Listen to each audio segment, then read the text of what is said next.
Good morning, and welcome to Espresso Shots. I'll put your shot of espresso right over there for you, and I'll have my shot of espresso right over here for me. So cheers, good morning, happy Monday.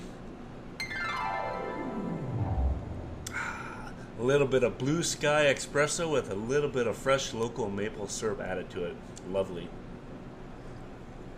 So today, we're heading into a federal election, and I know how much people like me talking about politics because I get letters from people telling me to stop and not to do it. But hey, I'm a Canadian, and we're heading into a federal election, October 21st. I wanted to talk a little bit about the federal election this morning. So, what do we know about the federal election in Canada? So, to learn a bit more, you can go to elections.ca, and they have some information on there. It's very vague.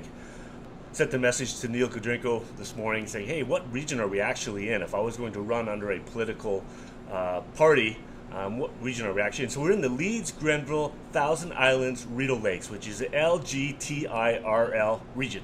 That's the region that we're in. In case you didn't know that, I didn't know that. I had to make, not that phone call, but that text call to Neil this morning. So, 5 major political parties, obviously, the Liberal government currently in power, the Progressive Conservative Party, the New Democratic Party, which is the NDP, the Bloc, and then the Green Party. Those are the 5. But there are more. There are 15 in total. And I'm just going to quickly try to read these things, read these names of these parties out.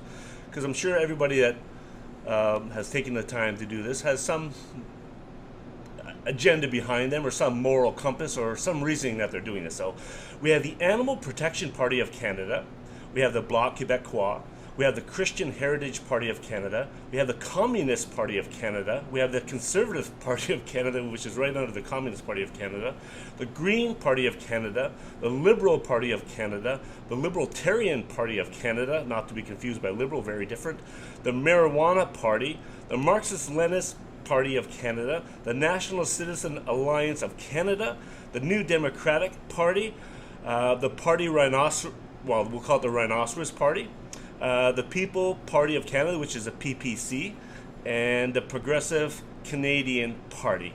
So those are all registered parties that are currently registered under the federal system that are running candidates.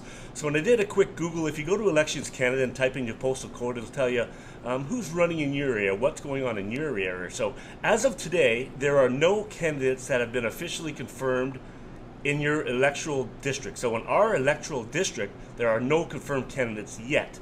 And it is the middle of September, and the election is October 21st, so not a very big timeline. So if you are interested in registering under one of these parties, I mean, there's some criteria that you have to meet. You need to get yourself 100 signed witnesses and names of people that would support you, and they recommend getting 150 because some of them don't always verify. So you can kind of get involved if you still want to. It's a big task. But what I'd like to do in this episode, and it's like I said, I've got a month. I'd like to call all of these parties, all 15 of these parties. They have a contact for them under the federal government site, and with phone numbers and names. So I'm going to call each one of these parties and see if I can get a hold of somebody and ask them if they'd be interested in coming on the Espresso Show Shot. Ask them if they would be interested in coming on the Espresso Show. Espresso Shot Show. Man, I need a shot of espresso this morning. My tongue ain't working, Johnny. It ain't working.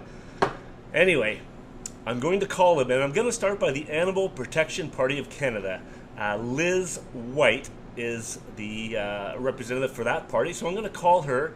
I'm going to call all these parties over the next few weeks and see if I can't touch bases with somebody and ask a few questions and maybe get one of these folks on my show. So anyway, stay tuned. Election season in Canada federally. I know we just got through the summer and we're just kind of winding back into the school season, and everyone's just kind of slowly getting into things. But we got to pay attention to what's going on here as well. There's a federal election happening in Canada, and we can't just show up on the 21st going, oh, am I going to vote for the Rhinoceros Party? Oh, I can't even vote for that party because there's nobody running in this area.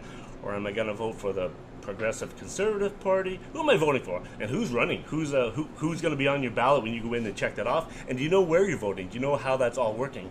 It's really your onus to figure it out, because the government will tell you some things, but it's pretty vague. So really the onus falls on you to vote and get educated and learn about the parties and what's actually going on, other than what's being reported on the big networks. With really the top three parties that are kind of in there, which is really the PC, the NDP, and the Liberal government. Those are the three real big parties. But it doesn't mean there can't be some spoilers along the way. So anyway, it should be an interesting election this year. I'm not choosing a side. I am being very neutral. I'm not saying I'm for this party or for that party. So don't send me messages saying, oh, leave the politics out of the coffee shop. I don't like when you talk politics. Oh, it makes me really upset. Well, you know what? Deal with it, man. You got to deal with this kind of stuff. You're a Canadian. Put on your fuzzy hat. Get down to the polling booths. Put your X or your mark on there. Try not to spoil your ballot. There's some options this time around that you can not spoil your ballot. If there's somebody on that, if you check everybody off on your ballot, it's spoiled. But if you actually make a selection for a party that you know is not going to win, it's kind of a spoiled ballot, but it's a counted ballot. At least it's accounted for, and you know that your vote did matter. You're sending a message to the government that I don't really agree with anything seriously that is being said and talked about, so my vote is going to be for the Rhinoceros Party. That's a fair vote. Nothing wrong with that. No different than voting for a party that you think is going to do something and they turn around and do the opposite thing 6 months down the road. So anyway, cheers. Stay tuned. I'm going to follow the election as close as I can and try to be as non-judgmental as possible, which is difficult for me to do sometimes, but that's what I'm doing. So cheers. Have a great day. Talk to you soon. Visit my GoFundMe page. I'm working on getting some funding to buy myself a new Trapper's hat for Season 3. And again, any money raised above and beyond the cost of my hat will go to a local charity of my choice. If you guys have any charities that you think are near and dear to your heart, let me know and I'll run them through the coffee grinder mill up here. Have a great day. Cheers.